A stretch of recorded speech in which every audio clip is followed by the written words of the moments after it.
It might be the summer breeze, it might be the summer trees, but I'm feeling better now. I'm feeling better. I'm feeling better.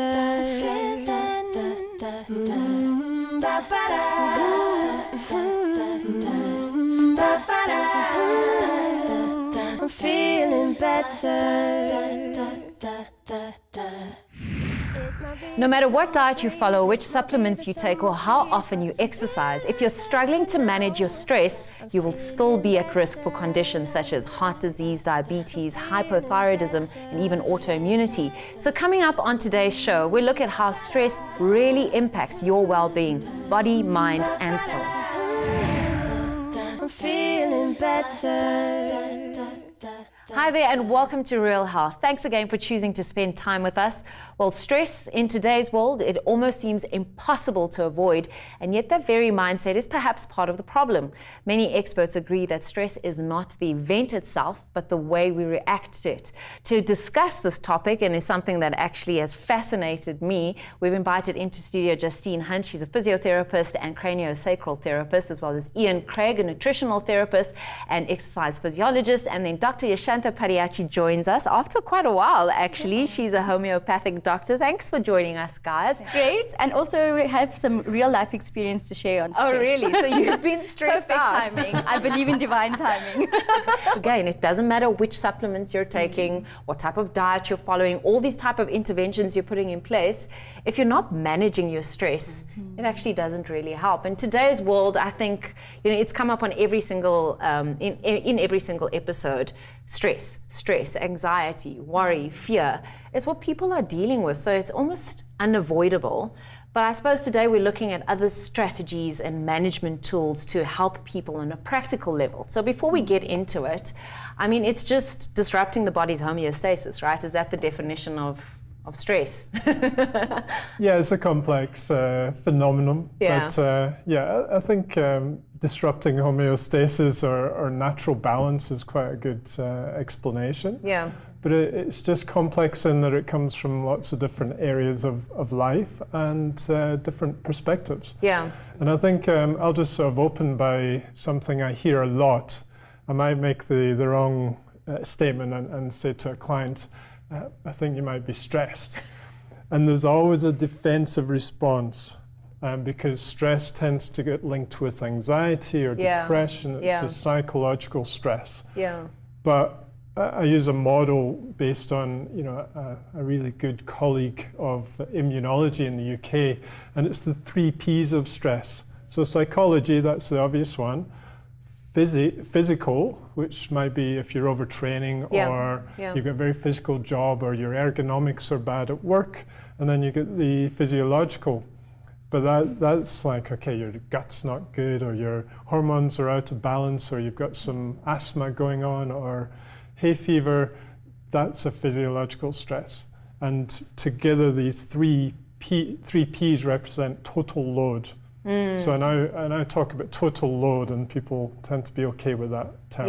Yeah. I actually find it surprising that people can still be so cagey about it, because in my mind, it's like, well, all of us are dealing with some level of stress. So yours is not worse than mine, or, it's not a case of comparing or superiority and inferiority. It's just, hey, that's the nature of the game nowadays. Are you finding that people are still sensitive about it as well? I think people are sensitive, especially if they think that they're not coping and they should be coping. But at the end of the day, I always reassure my patients that we all have got different things that have happened to us, and at different stages of our lives we all need some form of support. Yeah.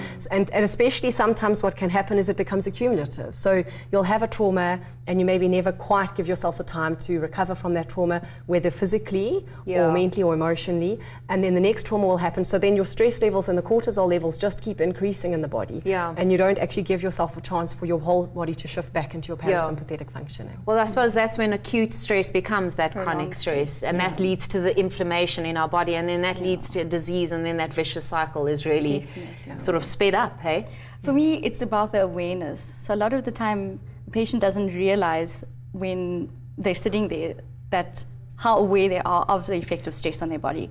So the main thing that I try and help with is I do a very good stress assessment in my practice where I show people, they answer a full questionnaire, and we actually isolate the type of stress, and more to just create an awareness as to where this is coming from. Okay. Because only if you look at things logically and rationally will you be able to come to a good conclusion. And that gives people a good starting point as to which area of their life they need to start working on and how they can start.